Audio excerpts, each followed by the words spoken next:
Paradoks 5, perintah baru, pergilah dan lakukan yang sama. Jika aku, Tuhan dan gurumu, membasuh kakimu, kamu pun wajib saling membasuh kaki. Yohanes 13 ayat 14. Inilah puncak dari seluruh kisah ini.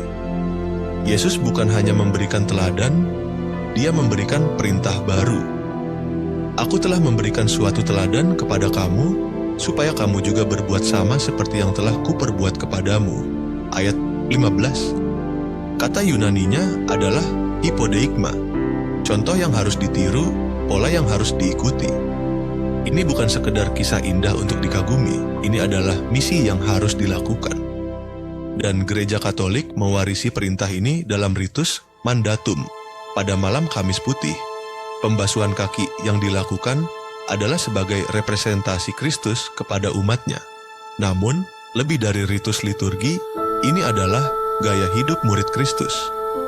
Maksudnya, kita harus saling membasuh kaki. Siapa kaki yang perlu kita basuh? Saudara yang kita jauhi karena konflik lama.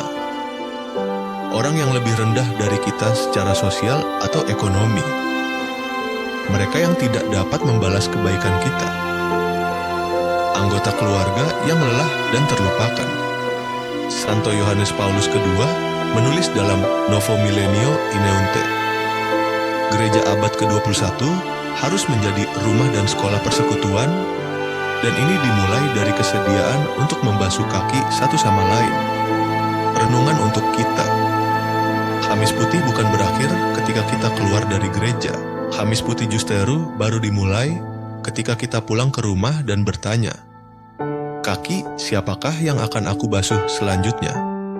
Saudara-saudari terkasih, marilah kita renungkan 5 paradoks dari satu tindakan Tuhan yang sederhana namun mengubah segalanya. 1.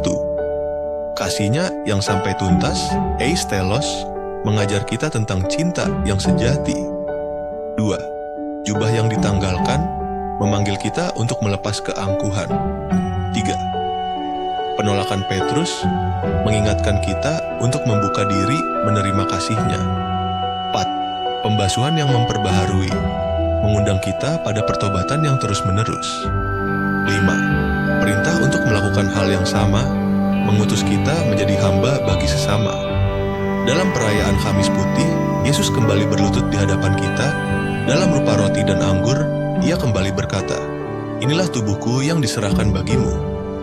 Pastikan bahwa dalam Kamis Putih ini kita tidak hanya menerima Ekaristi dengan tangan, tetapi menerimanya dengan seluruh hidup kita, dan kemudian pergi membasuh kaki sesama yang haus akan kasih. Kasih yang berlutut adalah kasih yang paling tinggi.